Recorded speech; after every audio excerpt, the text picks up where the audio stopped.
Hello.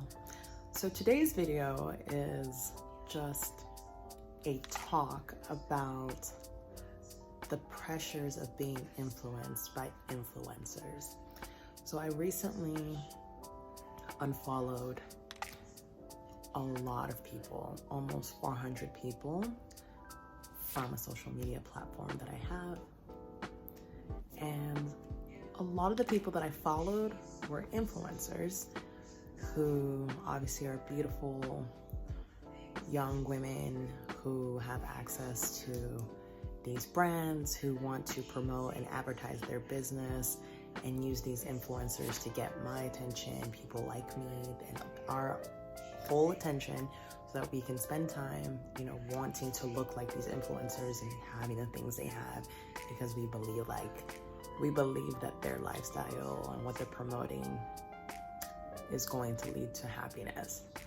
And there's all this pressure thrown at us as consumers, as swipers, to want more. Like, no one ever advertises that we're good enough, that we're perfect the way we are, that we're good, our life's complete. We literally see ads based on what we've searched about, what we've talked about, our cookies, from these companies tracking us and our data being given to them. And then they find people with influence or micro influencers to get our attention. And I honestly was like, I'm done. Like, I have to unfollow all these people. Like, what is the point? What are we doing? Like, why can't we just be satisfied with what we have? I understand the need to work hard so you can do better and you can live better. But I'm talking about materialism. I'm talking about things we don't really need.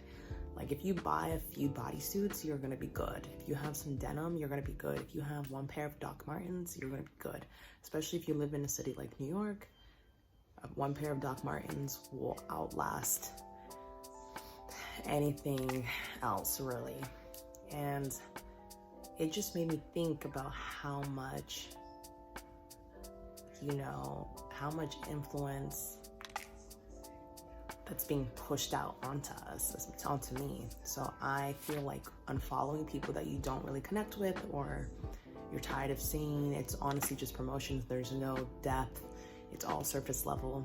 I think it's a good idea to unfollow them, mute them, do what you gotta do, block them, whatever it takes, because I think if you scroll through your home feed, your main feed, and you don't like what you see and it's just product, that's a sign that you should let it go. Also, these influencers are getting all this products for free, and in exchange for the free product that they receive, they are posting about it, or they are getting the product and they're getting paid, but no matter what, they're talking about it. So you think that because you're being told to get this, or that this has improved their life so much, that you too should also look and try to find this or buy this. And then at the end of their caption, they put #ad. I honestly love that they do that. I love when influencers put ad in the caption, because it's very clear that this is an ad. It's very clear that this is a sponsored kind of post, and that they may have gotten paid to say this. I don't remember the last time I saw an influencer say, like, look, I'm getting paid to say this, but I honestly love this and I believe in this product so much that I want to share it with you all. So just trust that and buy it. It's just ridiculous. And it just makes me think about the future of social media and how there's a reason it's free, right? I recently watched The Social Dilemma on Netflix, and it was just a great insight into how we, the user, are the product. We are the product. And advertisers are trying to buy us. They want us to buy what they have, and they use these platforms. They basically pay these companies to advertise to get our attention, because there's so many users that use it, and it's one way to sustain the business. But it's changing the way we think, it's changing the way we act. Like, that's the gold right there. Changing our behavior, influencing us, just enough to change our behavior and change the outcome of what we would normally do. I recently was on the gram and I saw ads for Zara products, and I've been looking into getting some pieces. Like, I want to look a little nicer, so I went on Zara and I go on the sale section looking, and then after I leave the site, I didn't buy anything. I see the ads pop up because of my cookies, and just like the way they're tracking my search history or whatever. And like, if I was not a controlled spender, I probably would have bought it on the spot. But I like to think about what I have versus what I need, and just, does the money make sense right now, especially if I have rent due down the road? Like, do I really need to spend money at Zara right now? No, I don't. But I think it's very important for all of us to question why we want something and really dig deep into whether or not it's actually going to improve our happiness. Because I recently downloaded Mint, the budgeting app, the finance app,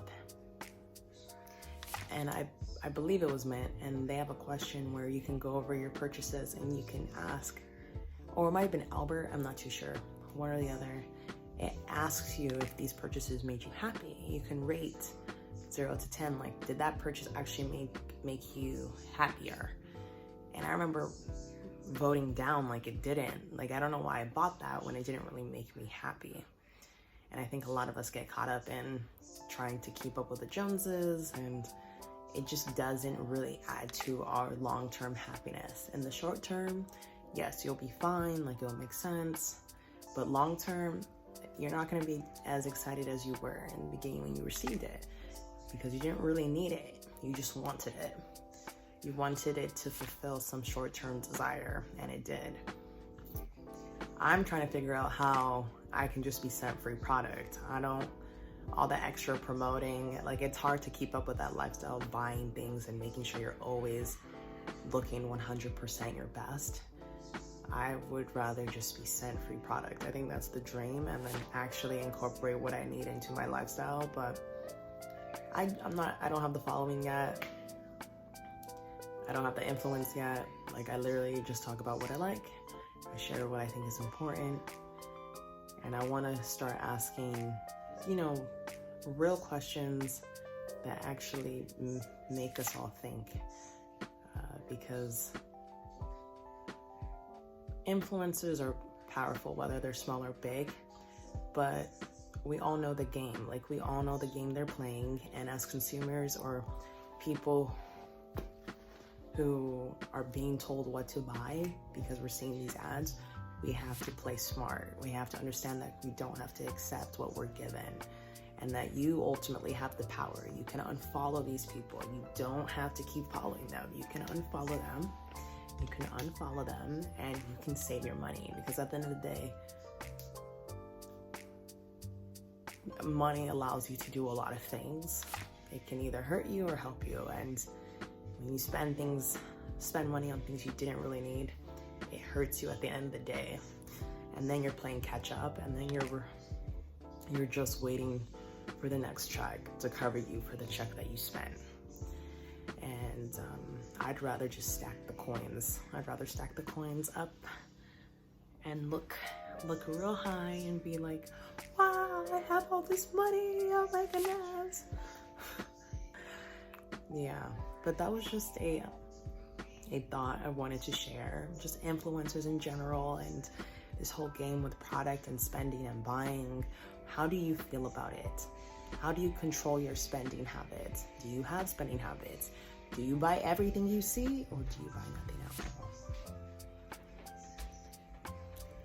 I would be very curious to hear what you have to say, what you think.